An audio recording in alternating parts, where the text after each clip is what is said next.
to begin with, I'm trying to think about what do we mean by the human body and how could we define it, and initially trying to challenge also that idea that the skin is the absolute boundary of a human body. So one of the first things that I did, for example, was to write a short kind of essay about trying to figure out how much space does a human body actually occupy, right? So beyond, so kind of working from that architectural model of the modular, or this kind of scale figure that we use in all these drawings to measure how to design for a sort of measured body, and kind of try to balance against that, to kind of push against that, maybe beyond the idea that there's all sorts of different types of body, short, tall,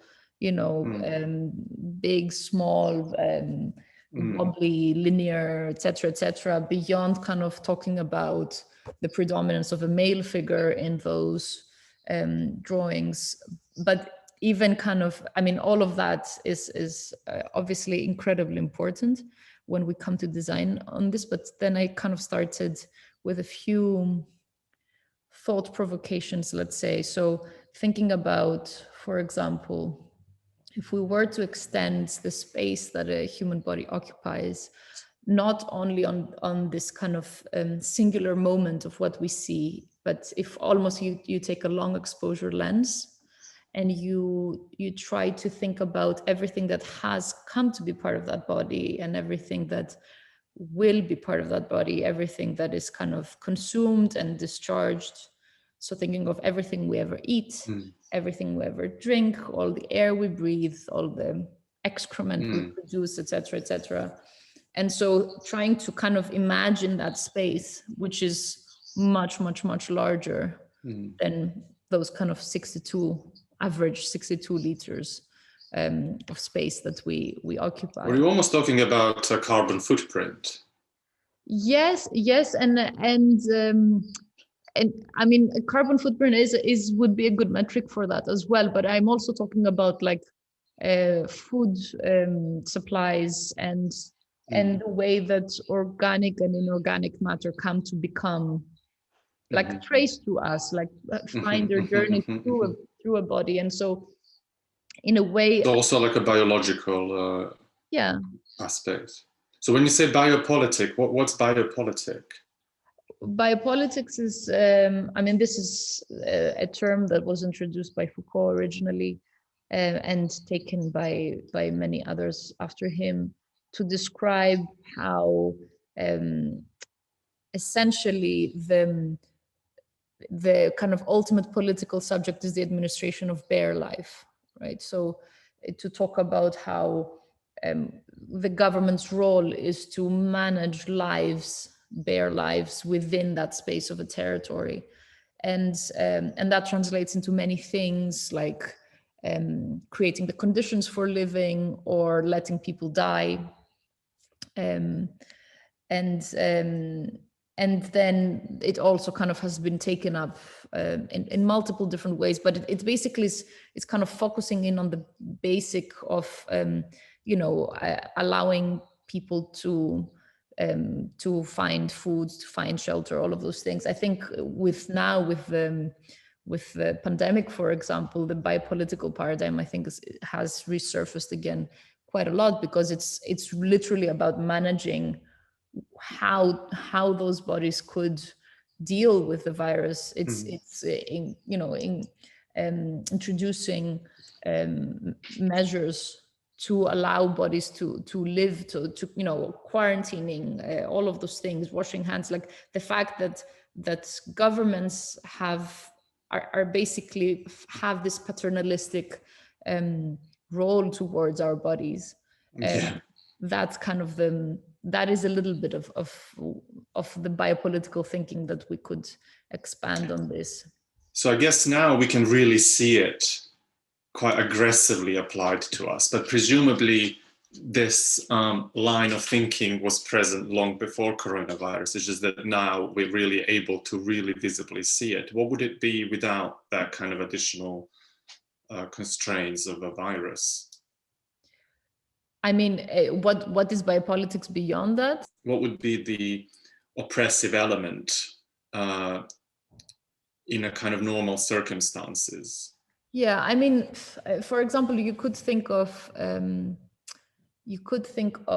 the role of, for example, the Israeli government in Gaza. I have a good friend who did his PhD on this, and for example, studying how the Israeli government is responsible for how much food is coming in and out of Gaza, how much electricity is coming in and out of Gaza, how much concrete is coming in and out of Gaza, and all of those things are essentially kind of under the kind of umbrella of a humanitarian aid. They determine the conditions of life within, right? Because it is a state, because Gaza is under occupation. It is, Palestine is an occupied, and Gaza is an occupied territory. And essentially, what you see is the fear of Palestinians building tunnels towards Israel from Gaza means that they want to manage exactly how much concrete comes in and out, which means that they have really tight restrictions into what gets built. This is the architectural part. The fact that they manage how much food comes in and out is also a leverage for them. So if there is kind of, for example, tensions between Gaza and Palestine and Israel, they could just lower that quantity of how many calories people can consume. So that is a kind of a straight up control over what comes in and out of a body in a kind of a larger scheme, but in within that kind of frame, let's say. And then, you know, there's multiple examples in the migration. For example, you could think of refugee camps and the way those are managed as a relationship between state and body. Which bodies are allowed, which bodies are not to come into a territory is one aspect of it, but also where do those bodies live? What are the shelters? What temperatures they're kind of made to endure, etc., etc. I had a student last year who was doing a project about the UK border and the crossing through the French Channel from Calais into Dover, and she was basically analyzing how the fact that that border is being policed in particular areas sometimes makes people take a longer route, and was literally figuring out what is happening in the human body while this journey is being taken, and measuring the temperature. How long does it take for an average body to drop its temperature while crossing the channel and to reach hypothermia, which is what happens to many people there. And essentially kind of trying to reveal the particularities of what the hostile environment policy means, right? Which is something that Theresa May brought in. The hostile environments mean weaponizing the environment to become hostile to someone's crossing. That's another example, for example. That is interesting, but I think all of those examples that you mention are quite obvious political tools. They're also sometimes quite physical. There are physical barriers. They really are to do with food and shelter and real kind of physical existence. But I mean, if we talk about Foucault, he also talks a lot about that kind of internal policing of an individual. So when these, I think, maybe sometimes quite physical mechanisms almost become part of our psychology, Is there any space for that in this kind of discourse? Within biopolitics? Interesting. I'm not sure. I'm not sure this is the same kind of tool, conversation. Let's say. Yeah, I don't think it's the same tool. I think the reason why I'm personally interested in biopolitics and the expansion of biopolitics, because biopolitics is not straightforwardly aligned with kind of new materialist thinking, but there is something that asks for specificity when you talk about the visceral, corporal, actual material dimensions of that. I think the psychic part is something that, for example, we could learn more from media theory, propaganda, and kind of within surveillance, etc., etc. That could definitely be an expansion from that.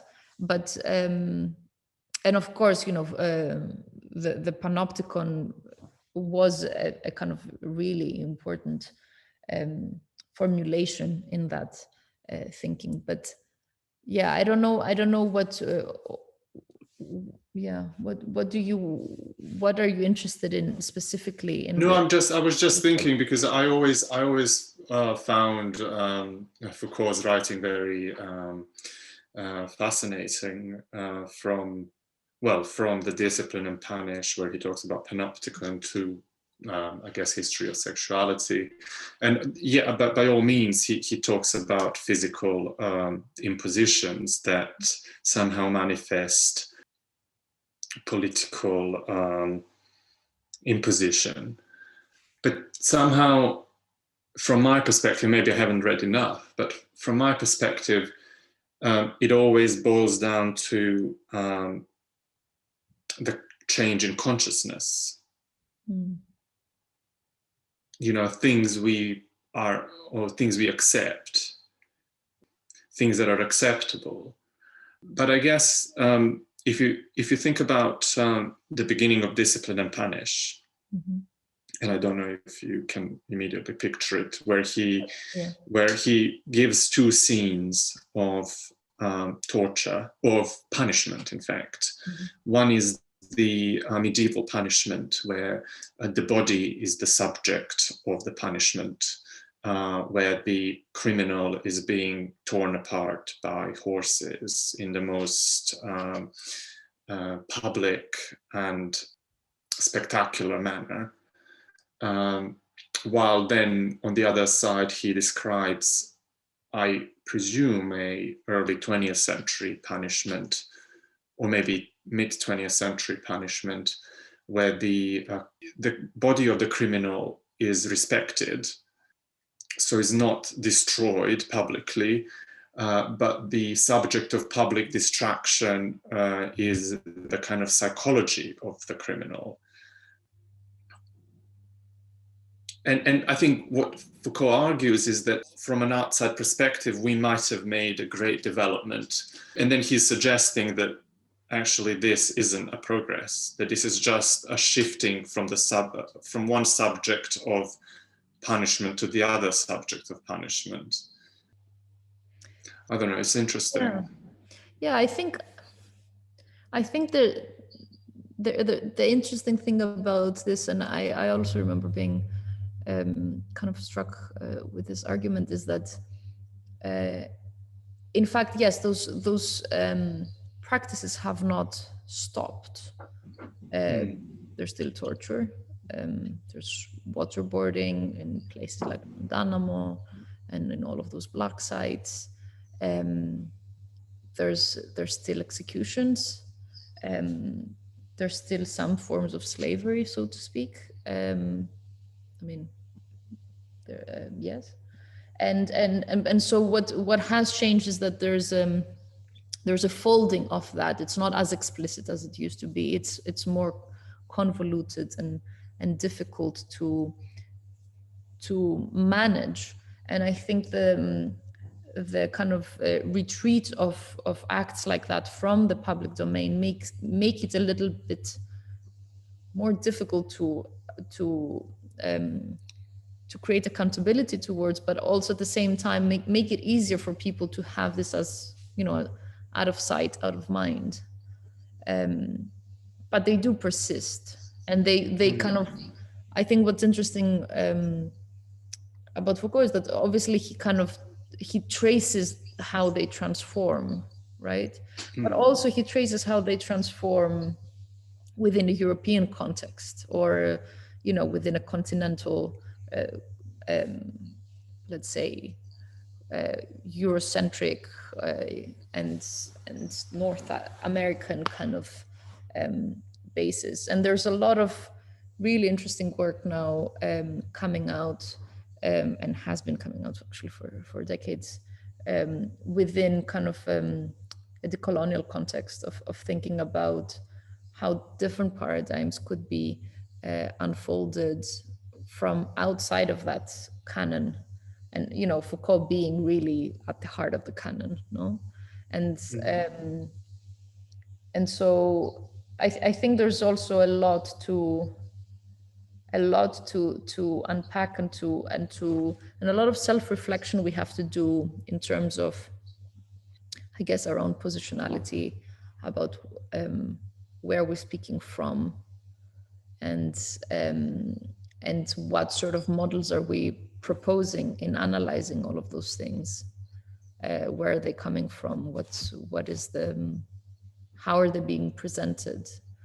And I think what's interesting is that it challenges some things that are, you know, that kind of decolonial thinking challenges some very basic things like universalism, no, universal values, even universal human rights, and the way those are being mapped against a kind of a global landscape, and how they're being seen from other perspectives. So your research that you're just starting into, well, I guess body politics, and it has an element of image or perception or some kind of documentation as quite a central one. Yeah. I mean, this is something I have to figure out exactly how to approach it, but there's a question of how does visuality play upon that game, right? How does the making of something visible, how does it actually help either oppression, or could it perhaps be used for resistance, for fighting against state violence? And that's the sort of hypothesis. And, you know, like, obviously there's lots of early examples of how photography, for example, has been used as a tool from the state, like the very early photographs of Alphonse Bertillon and Francis Galton, who had a little bit of a different approach each, but, you know, they're coming from the policing context, where Bertillon has established the mugshot as a typology and started kind of trying to figure out a way of documenting, annotating known criminals to create a record, which, you know, has led towards what we now understand as policing records and criminal records, etc., etc. And Galton, who was a cousin of Charles Darwin, so he had this kind of belief that there's hereditary lineage that comes through. There's different types of humans, like different types of trees, for example. And so he thought that there's a hereditary type. The criminal activity is something that runs in your DNA, and he thought we should be eliminating that. And so he was kind of understood as the father of eugenics, which has led to, we know, you know, the horrific histories that it has led to. But they both worked very much with photography, and Galton was superimposing images of known criminals to try to find kind of the average of what a criminal looks like, right? And okay, this is pseudoscience, and it doesn't, it failed. He also admitted that it failed in some way. But there's a lot of you know, within scientific racism, for example, there's a lot of ways that visuality and the measuring and the photographing and the documenting of people, ethnographic studies, anthropological studies, anthropometric studies have kind of resulted in, or have been used towards discrimination, withholding of rights, potentially genocides, etc., etc. So my question through all of this is whether we could consider images of bodies as kind of, could we subvert them? Could we use them against what they have been traditionally used, rather than an instrument of suppression, some kind of instrument of emancipation of sorts? And you know, it's kind of an open question. It's a hypothesis. It's, you know, on the one hand, one would say, like Audre Lorde would say, the master's tools cannot dismantle the master's house. On the other hand, I would think that the visual realm is too big of a tool to just let go into the hands of the state, and so it needs to be contested. It is a field that needs to be kind of taken over somehow. It's a battle worth fighting, almost. But it's, what's interesting with images of bodies is it's also that they're intimate, and it's quite difficult to there's a degree of privacy related to it. Yeah, which is also what's interesting. But there's, you know, there's something to that you need to approach that with certain type of care.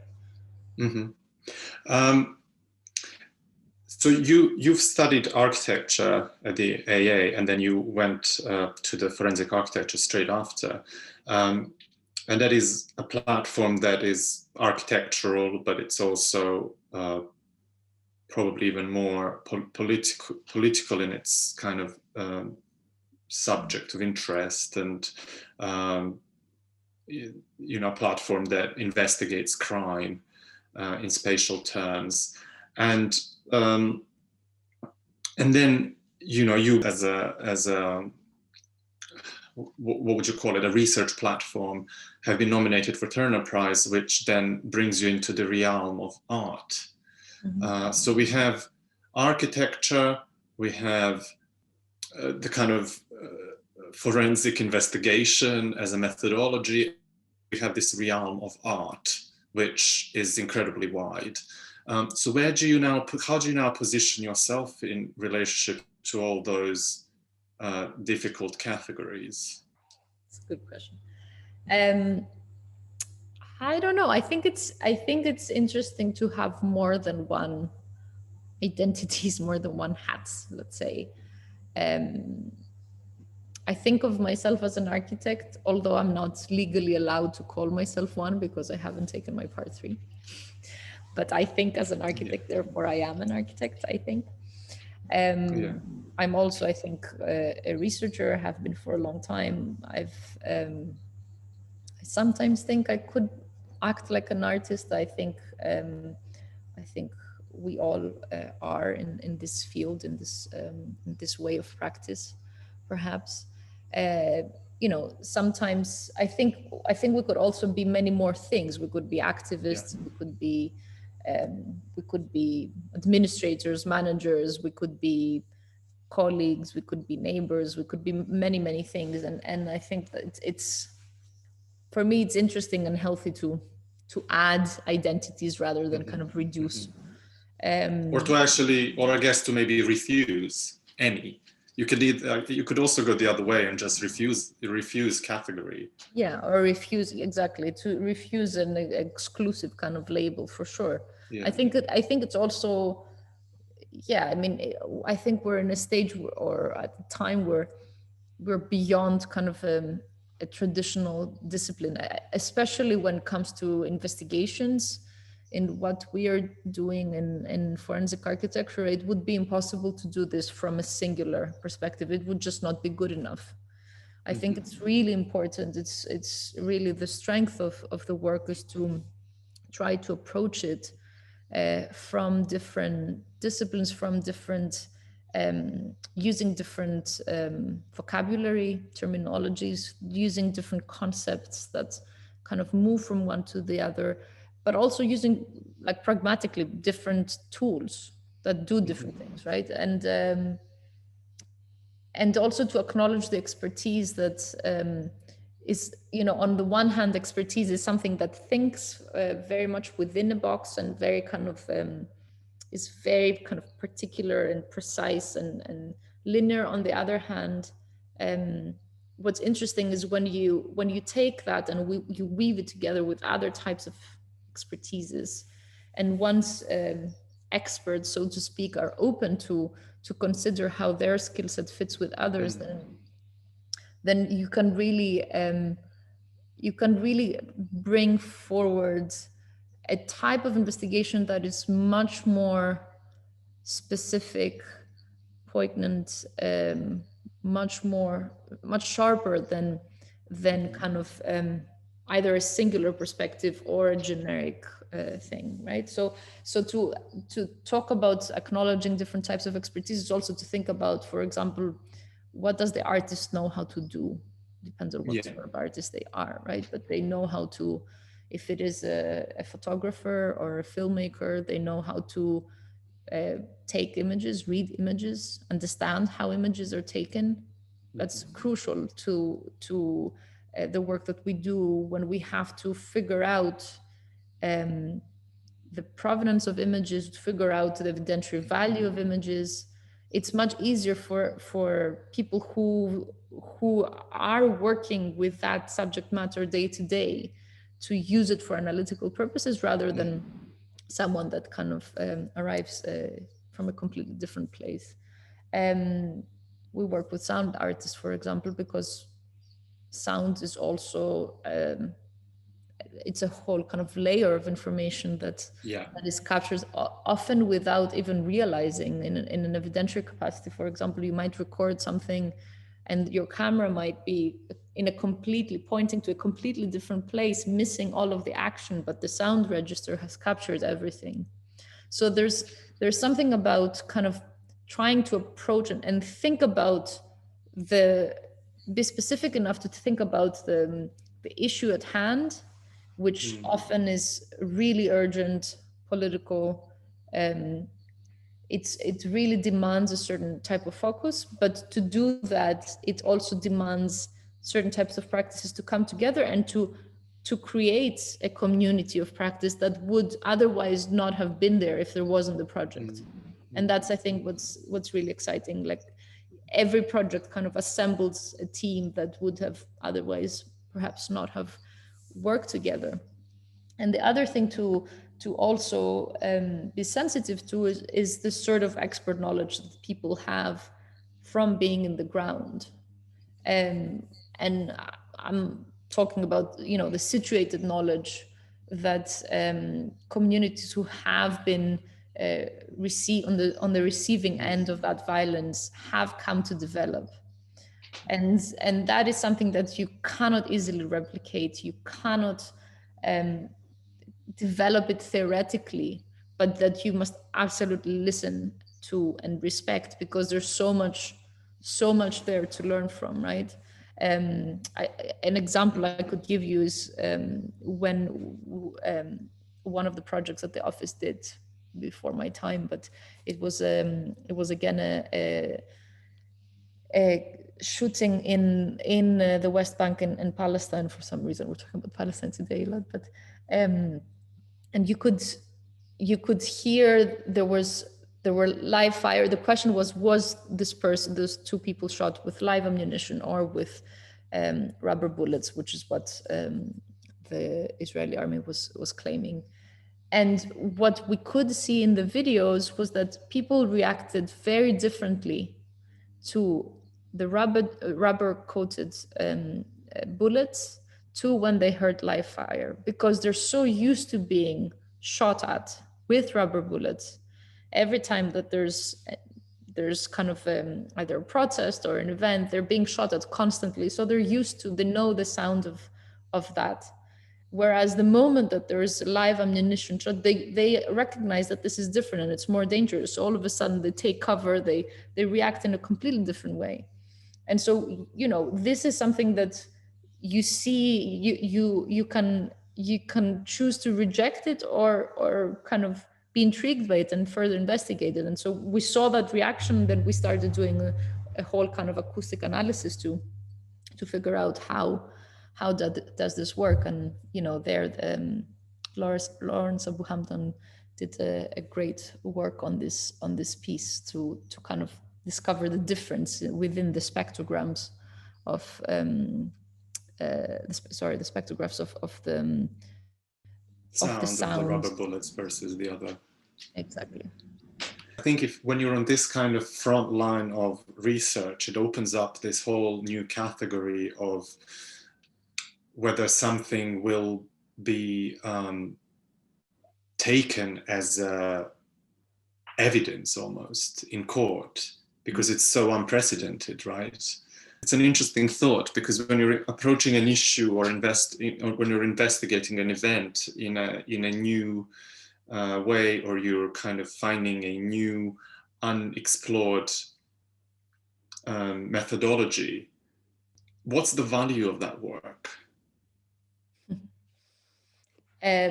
Well, I guess for us, there's two things we always would judge that against. I think obviously the first value is the type of impact it has on the ground for the case that we're working on. Mm-hmm. And that is always very difficult to achieve. There's very small victories we have managed to, you know, secure throughout the years. And we know it's, you know, we cannot expect too much, because the context that we are working towards are so complex, and often it's really hard to make a dent. At the same time, when you do, the smallest difference that one is able to achieve in a case like this is really felt. It really makes a big difference to the... Because there are almost two kinds of realities. There is a physical reality that you can understand and you can prove everything you see, but there is a whole other reality of law, right? Of all this kind of paperwork that, you know, if things are not covered by some regulation or written about in a certain piece of law, it just has no impact on accountability. Yeah, and law is just one of the legal is just one of the forums where you can find kind of impact and where you can create political pressure, right? It's not the only one. It's not and it's also not perfect. There's no perfect forum. There's no perfect space to be discussing some of those things. You know, if it's a question of policy, then you need to go to the parliament. You don't need to go to the court. Usually court cases are strategic. They're just one case within probably an array of similar cases that people feel like they could argue towards, and they're trying to establish a certain precedent for the future.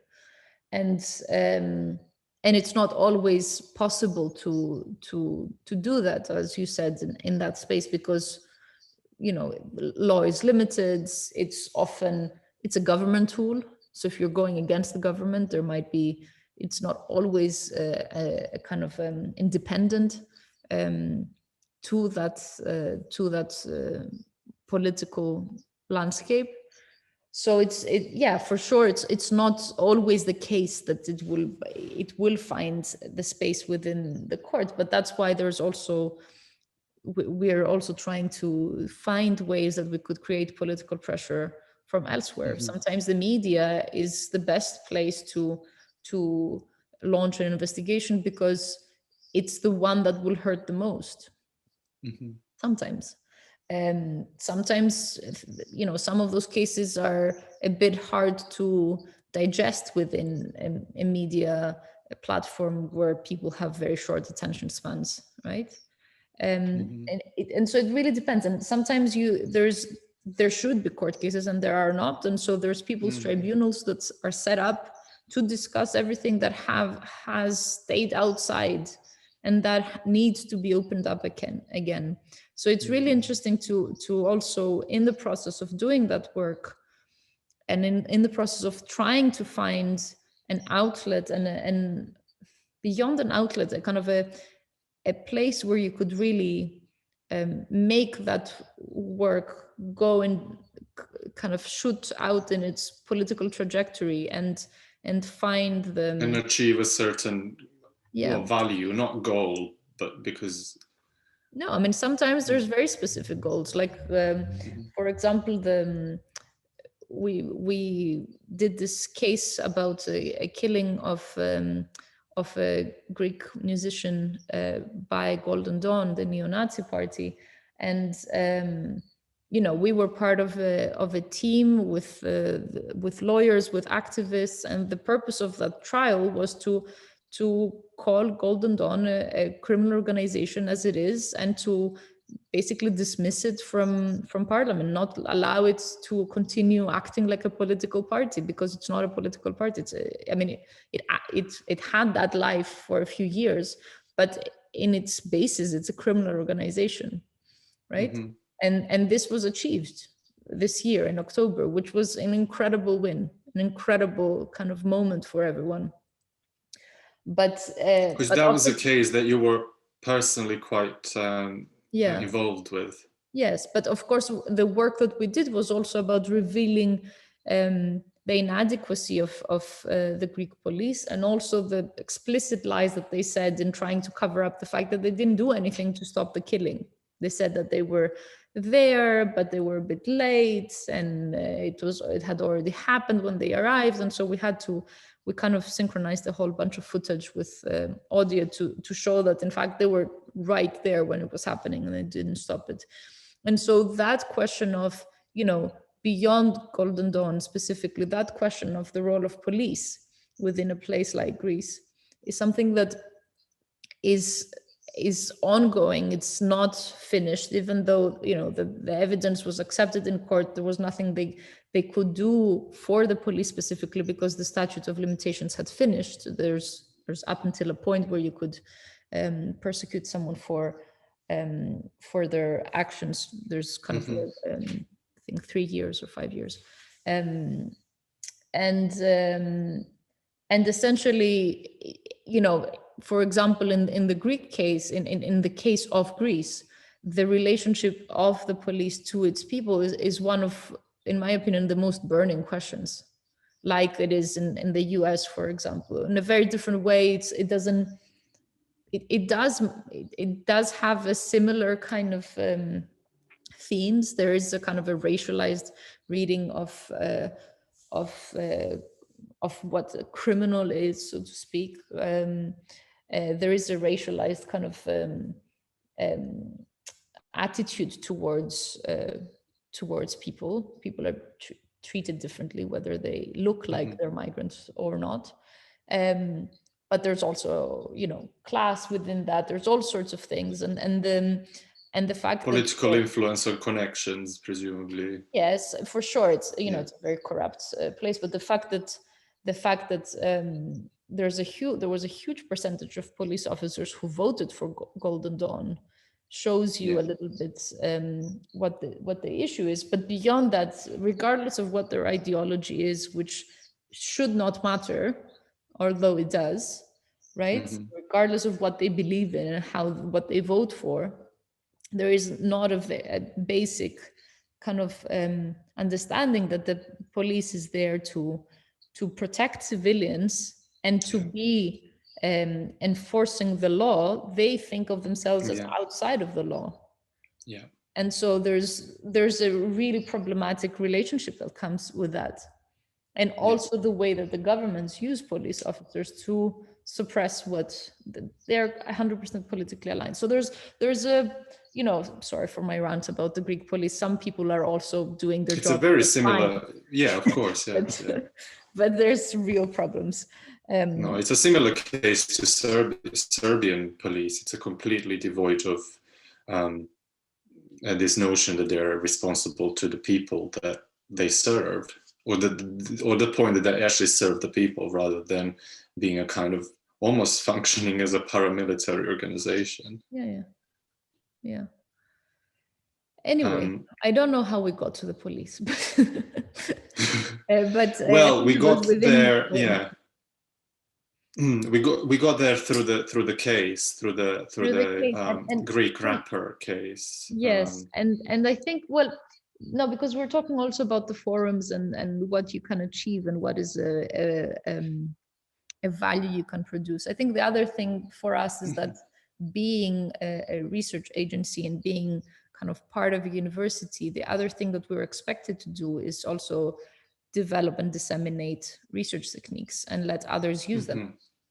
And so I think there's something beyond, in each case that we do, there's something beyond the value that it has for this particular case.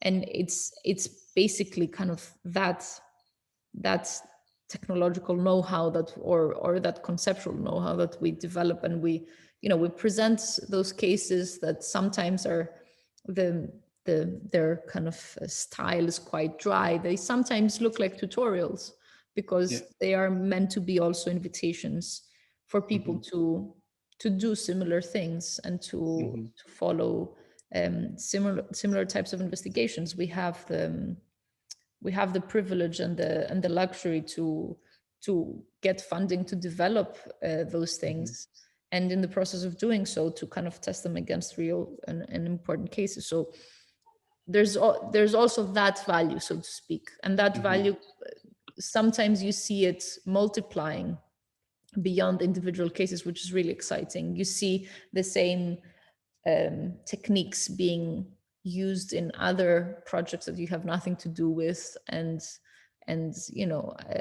achieving some amazing things, and that's kind of a sort of ripple effect that is really exciting to see. So in terms of how forensic architecture is organized as an organization, it's part of a university. It's a kind of a university research lab, or how is it organized? Agency, we call it research agency. And it's organizationally connected to a Goldsmiths College, right? Yeah. And as such, it's not a non-governmental organization. It's kind of redefining what an educational or university-related research arm can achieve and develop. Because that is one of the things I'm quite interested in these conversations, is to look at different ways of practicing in a way, in almost actually creative practice. But I guess from an inside point of view, you just operate. You don't think about it. Well, no, I don't. I think that's not true.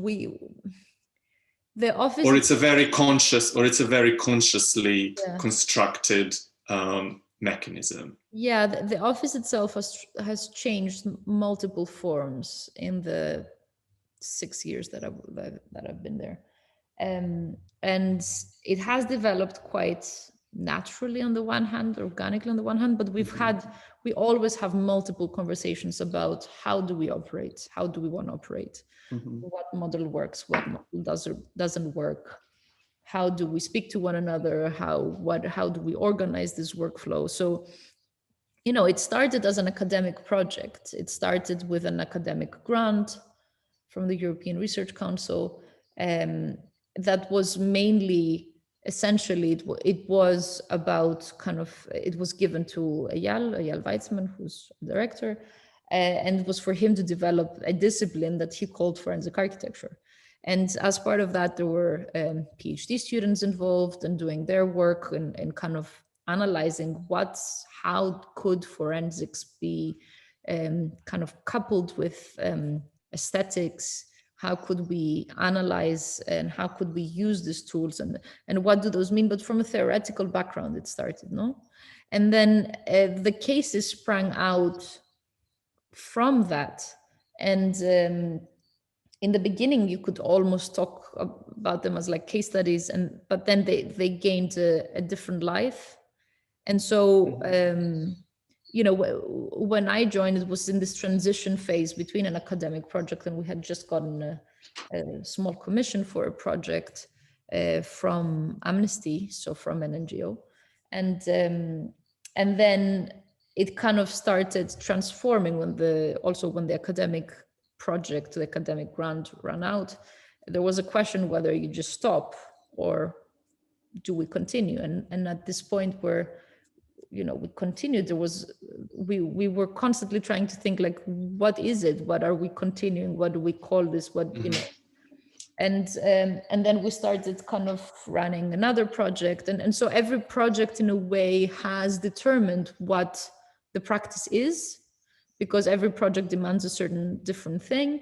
And then we had one project, and we had the second project, and then multiple projects at once, which meant that we had to establish a sort of structure of how we run those projects. Who's responsible for them? How do we talk about them? Where do we save them? How do we make like a server infrastructure, right? Like there was no model for that. There's no kind of standard architectural practice, let's say, has a certain way of organizing those things. We kind of set it up. And how do we archive our work? How do we make sure that we talk to one another, so that if someone is developing something like, you know, in the beginning we were 3 people, so it was very easy to know what the other person's working on. Now we're 25. It's quite harder to keep in touch with what everyone's doing. And so how do we make sure that there's a sort of understanding, transfer of knowledge as exactly. well? Yeah. And people come and go all the time. People are part of a project and leave, and all of that are things that we're kind of actively designing as part of designing our but also you yourself, you were a deputy director at some point, and I didn't see a new deputy. There isn't a deputy director at the moment, so clearly there is a kind of no. And the nice thing about this moment is, you know, we felt that it was better to distribute that role across multiple people. So we have 2 new research coordinators, we have a senior researcher, and we have a research manager who are doing all of this work. And so the nice thing is that we felt it was also a moment to kind of horizontalize even more and kind of share responsibility, rather than have someone who's kind of responsible for everything, which is quite challenging. But yeah, I think it's really exciting to I mean, to me at least, it's exciting to think about designing your practice and think about what makes sense for what we are trying to do at this particular moment. And that's not the same for everyone, right? So we can really, what I can personally, but if hopefully people will get to this point in this conversation when listening to it, that we can all take from it is the fact that we shouldn't refuse a constant change and a constant readjustment, that maybe that is really the way, because we often try to find a very specific terminology for things and define ways of practicing. But in a sense, it's something that can really be questioned over and over again. And it's quite a fluid thing.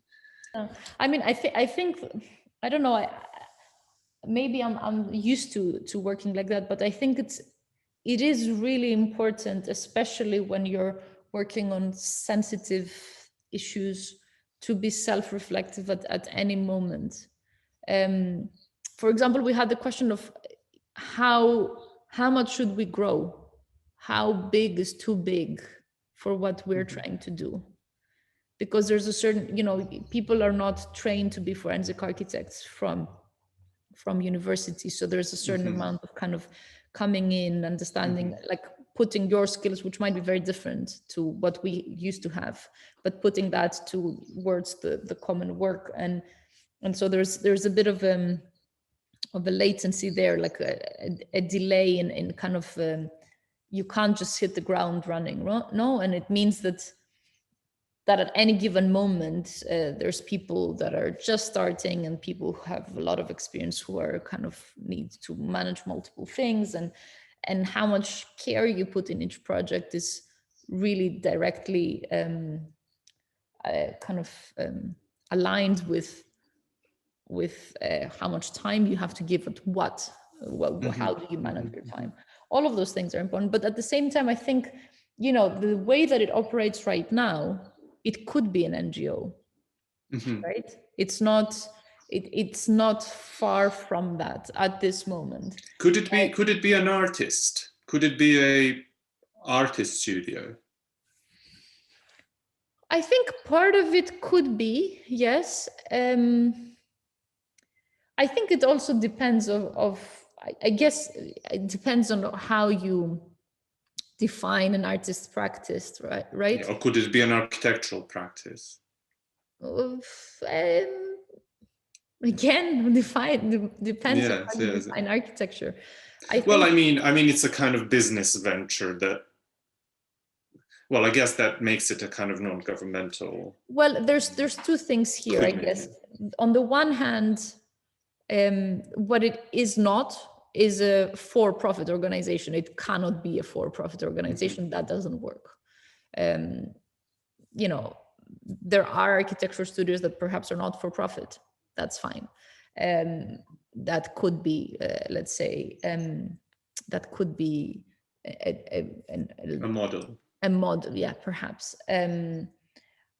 But there's also, yeah, I mean, I think all of those categories are That's really quite good. Sometimes it's actually quite good knowing what something isn't. Yeah. And that can be the categorization of it. Yeah. Just back to the question that we opened up this conversation about the way of practicing within this kind of agency, is bringing it into the realm of art.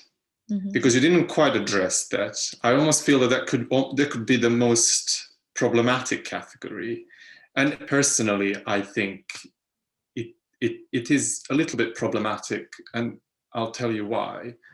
Mainly because, and again, the definition of art is something that's ever evolving and is pretty much everything and nothing, and which is a problem in itself. But I guess there is that aspect of art that is open for interpretation that I struggle with when I think about forensic architecture, because you guys are presenting evidence, or you're presenting facts. So it's not really open to interpretation. It's not really open to everyone can see whatever they want to see. No, I mean, people do see different things in it, but that's not the invitation, let's say. The invitation is to judge for yourself. That's slightly different to up for interpretation. So what kind of different things people see? Well, I mean, I think if you do consider it as evidence is there to be contested. Evidence is only matters when it's being questioned, cross-examined, when it's being kind of argued against. And so it does have a dialectic nature to it. It's not a single line of this is it, full stop. It's mainly what it tries to do is compose, recompose a certain scene, usually from its evidentiary parts, and try to propose a narrative, or perhaps multiple narratives. We also try to be quite, we try to qualify our language to say when we are certain or not certain, or possibilities, etc., etc. Mm-hmm. But in the process of doing so, and in the process of composing that, we're also trying to be incredibly transparent about the process of recomposing or, creating that narrative, so that one could contest any part of it. And people do, right? Mm-hmm. People, fight us on YouTube comments and etc., etc., etc., about how clueless we are, etc., etc., etc. And so it's, but essentially what it is for sure is an invitation to be specific about what we're talking about when we talk about a certain incident, to leave kind of abstract language and to be really specific in the spatial and temporal questions that determine the facts of a case, right? So in that sense, you cannot escape in interpretation, because we're talking about quite specific things. But what it does open, and its dialectic nature, hopefully its dialectic nature is not, I believe you, don't believe you, you're clueless, this doesn't work, etc., etc., from kind of from a person who just is offended by it, let's say, or politically annoyed by it. But hopefully the dialectic nature that it invokes has to do with an understanding of how different political forces, long durational forces, come to crystallize in a moment that we analyze here. So the conversation we want to have is, how could it be that, like, what sort of world makes an incident like that? Right? And we could judge, we should sometimes make the actors who we see in that scene accountable. We should definitely bring justice in those particular cases, but beyond that, we should also question what has led to that moment, beyond the particular actor, right? Beyond the police officer that pulls the trigger on a black man, beyond all of that, to question. There are systemic questions, systemic issues. Yeah. So there's an interscalar sort of invitation to think through current moments, but kind of track up and down the scales. So to expand from the event into the kind of societal structures that have led to it.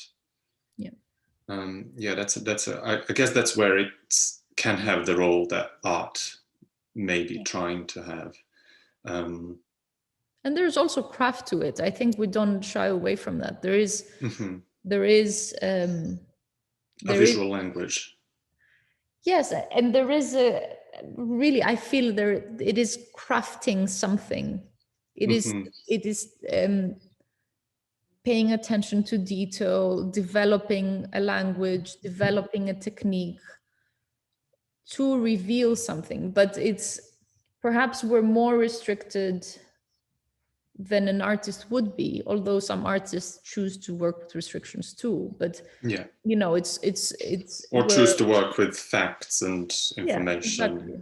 And history, documentation, exactly, all of those things. But we do not have so much of an artistic license to, escape or use some of that. We like to, for example, use color, shape, form as a tool to map something, right? But at the end of the day, what we do produce is a crafted work. Yeah. The radicalism is shifting. That will be imagined to be radical a year ago, with all the events that have taken place over the last year, is not radical at all anymore. And I think it somehow connects to your ongoing fight against the far right, and how these boundaries of radicalism are shifting and potentially leading us to a kind of new place. I mean, the question is also who's radical, right? Like, which radical are we talking about? And there's a necessity to be radical when the status quo is really skewed. At the same time, I think, you know, what is interesting about there's many ideas that travel from the right to the left, from the left to the right, and they in this way transform. And often, like, I think what we saw also in the US election, the previous one, right, when Trump got elected for the first time, was that there was a certain reaction to the same reasons why one would vote for Bernie, for example, and one would vote for Trump. There was the same distrust in politics and politicians. There was the same frustration with kind of an indirect way of doing business through lobbying, etc., etc.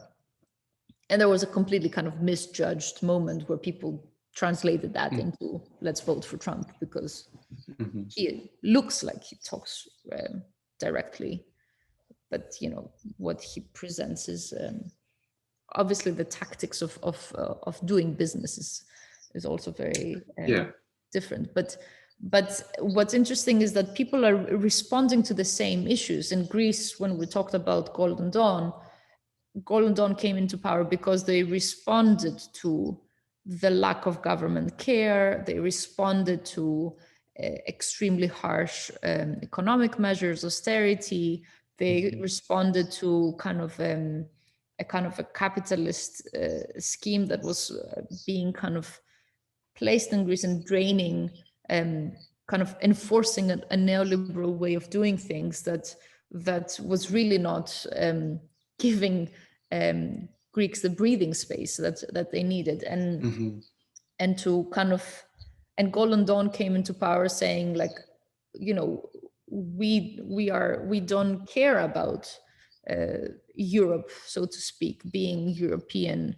Those people are bullies. We want to protect ourselves, which is somehow also an obvious nationalistic kind of imperative, but at the same time sentiment. There is also exactly, but there is also kind of, there is certain truth that led also to the referendum, that led to a lot of people being frustrated with the same things, and so you could be a lefty doing the same kind of, almost the same commentary. The language differs, of course, but there's something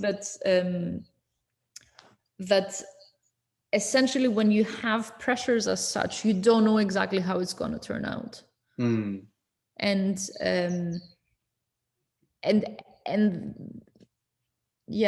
that's the most difficult thing to handle, because that's when I think the arguments get mixed up.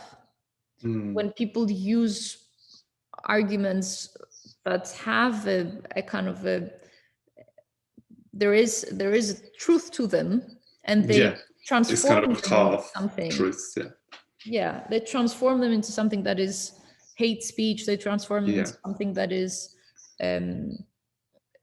racist, that is discriminatory, etc., etc., etc. But it's not. I think it's also what we saw here with Brexit, which was incredibly frustrating because it felt like a huge misunderstanding. But at the same time, like, there somehow beyond that kind of first reading, that first shock, I cannot believe that many people voted